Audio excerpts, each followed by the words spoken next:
नमस्कार दोस्तों, welcome to श्रीभूम।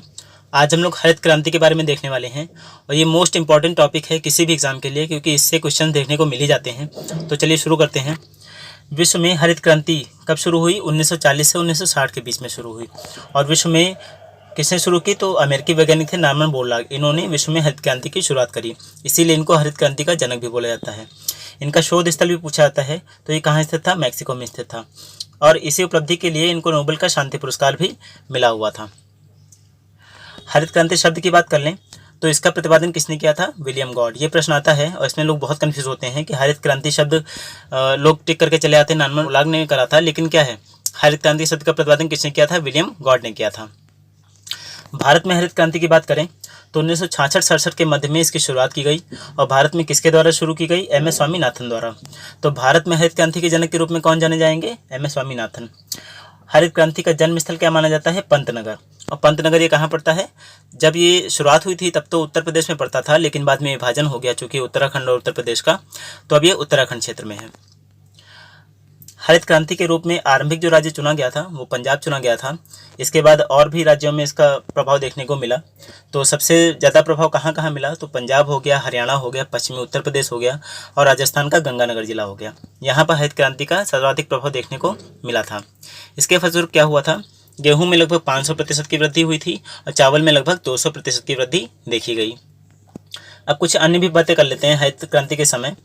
तो हरित क्रांति जब लागू हुई थी उस समय पीएम कौन थी अपने यहाँ? तो इंदिरा गांधी जी थी।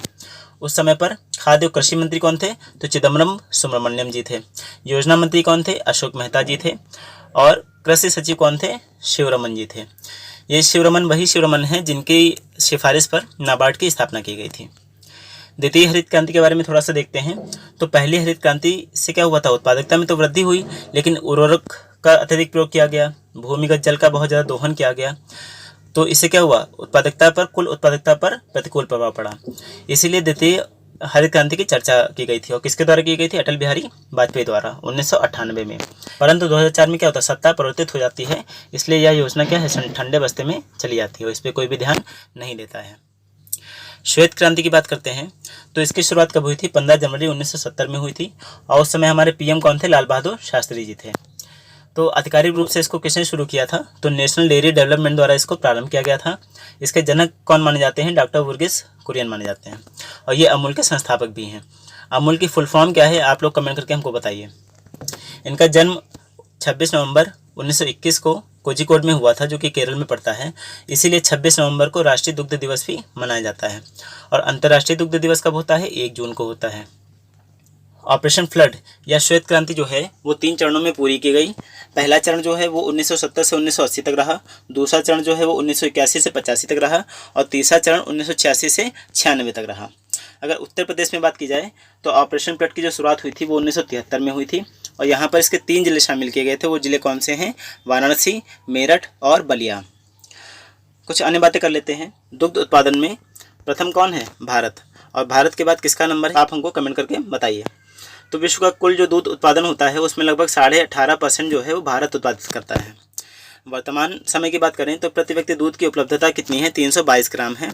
और वर्तमान में देश के कुल जो जीडीपी होती है इसमें डेयरी क्षेत्र का कितना योगदान है? तो 3.9%।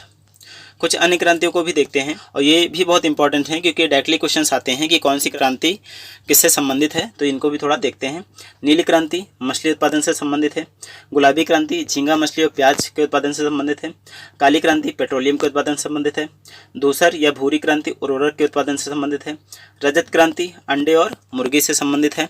सुनहरी क्रांति बागवानी से संबंधित है। लाल क्रांति टमाटर और मांस उत्पादन से संबंधित है। और बादामी क्रांति मसाला उत्पादन से संबंधित है।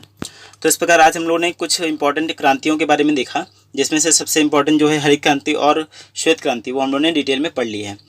तो अगर आपको वीडियो पसंद आया है तो लाइक करिए, सब्सक्राइब करिए, अपना प्यार बनाए रखिए। धन्यवाद।